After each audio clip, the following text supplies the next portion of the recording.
welcome to Moneylife. This is Sucheta Dalal. This time we talk about capital markets and the fact that the Securities and Exchange Board of India may soon have its 10th chairman, unless of course Mr. Ajay Tyagi, the present incumbent, gets an extension. What do we look for in a new chairman? SEBI has been around for 28 years. On paper, it is the most powerful regulator in the world. It has more powers than anybody else. Is our money safer? In fact, we seem to be regressing back to the 90s when frequent broker defaults, merging of settlements, and all kinds of market mischief led to SEBI being created in the first place.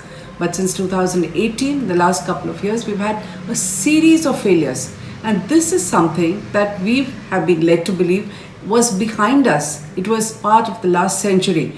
There were multiple guarantees. There was a trade guarantee and settlement guarantee. There was an investor protection fund. We have been told that investors will never lose money again, which is why you're not even allowed to keep your stock market investments in the form of physical paper in a safe at home.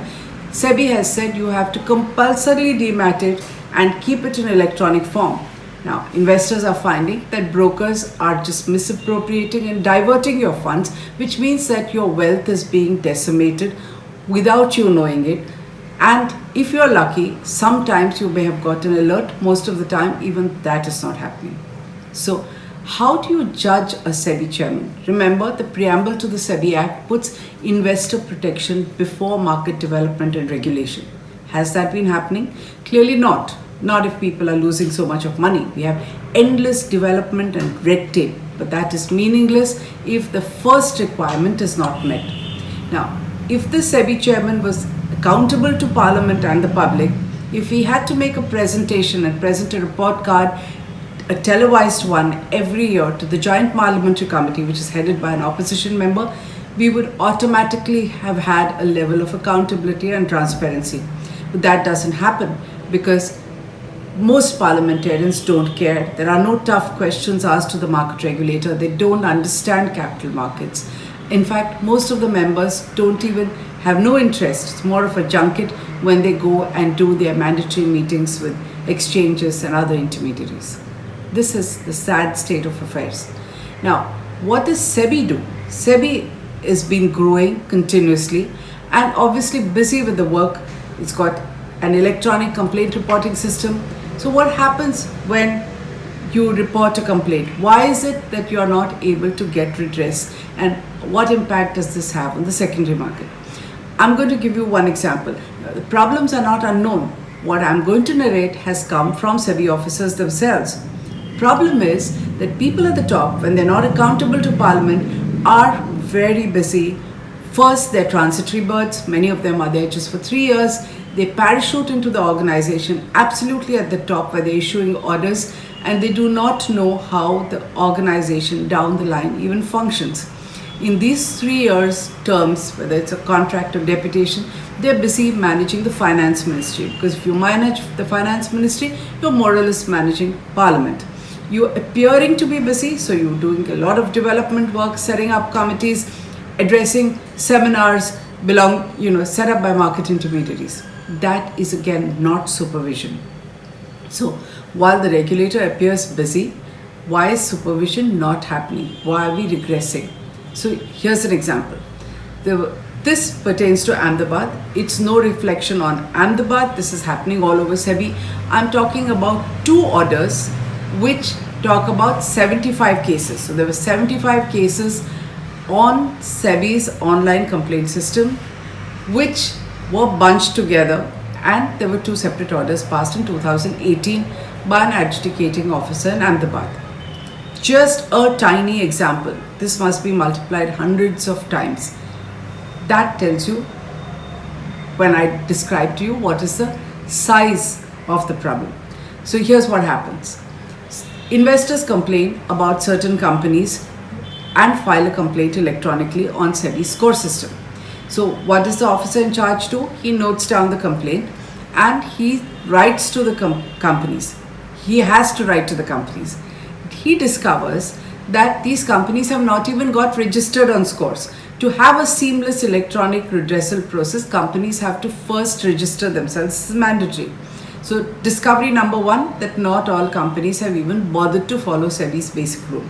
So the officer writes to the company, there is no response.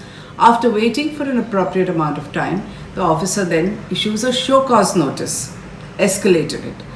After he again waits for an appropriate amount of time and gets no response from all these 75, they don't give a damn about the regulator, he has to escalate it further. So he wants to follow principles of natural justice. So he makes the effort of framing an advertisement and finds out which is the regional area. Under SEBI rules, the advertisement has to be issued in a national newspaper and in a regional newspaper with a good enough circulation. So last known address is taken as a benchmark and these ads are put out in the newspapers. Again, wait for an appropriate enough amount of time for the companies to respond. They still don't care.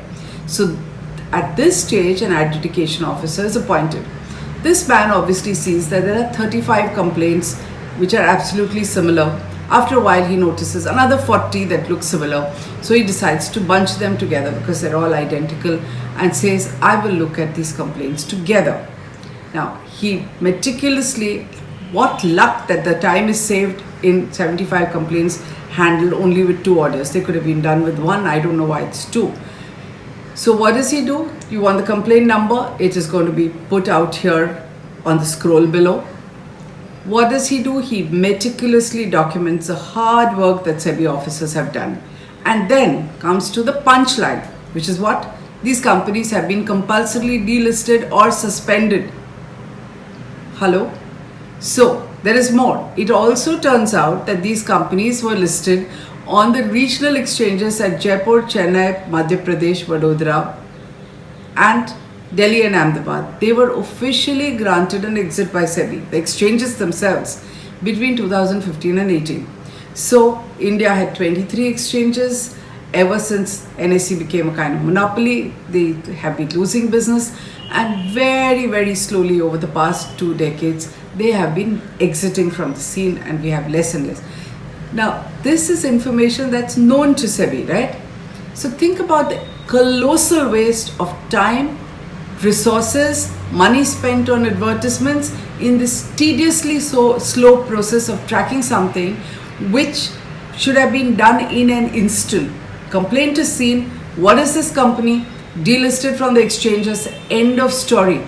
What happens to these regional companies and companies having lost money is a separate issue altogether. In fact, people like Viren Jain of Midas Touch Investor Association have been pursuing it. But for the sake of this complaint, SEBI should have written to the investor that it is going to tackle it differently rather than this mindless process. Like I said, it's not that I have discovered this process. This was discovered by senior officials internally, raised at the board, but till 2018, it continued. 2018 is significant because between 2018, when you had this ILFS collapse, to 2020, you had a series of broker collapses. And these not only broker defaults, misappropriation of funds, which means that when SEBI should have been busy monitoring brokers and what they're doing today, they're caught up in the past with exchanges and companies listed on them that have long gone, that are decades ago. Which means that you can have 10 SEBI bhavans, you can multiply the number of officers by 10 times more, and SEBI will never catch up with what is happening today if it spends time, money and energy on this mindless work.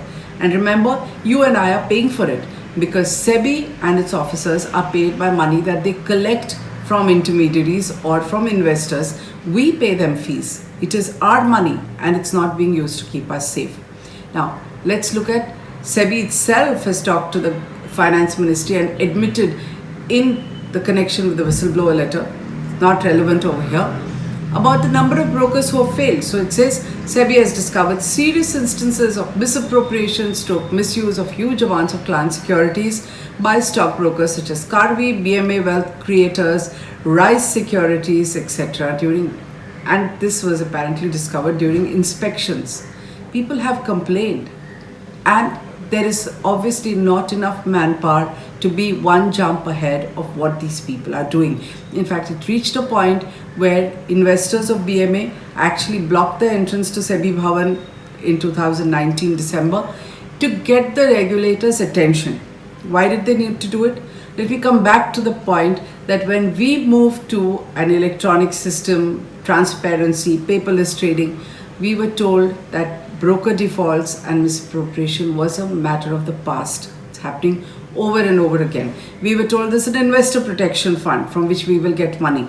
But the amounts lost are so big in Karvi, it's over 2,000 crore, that this money may not be enough. And I'm not speculating over here. Let's look at the investor protection fund of stock exchanges.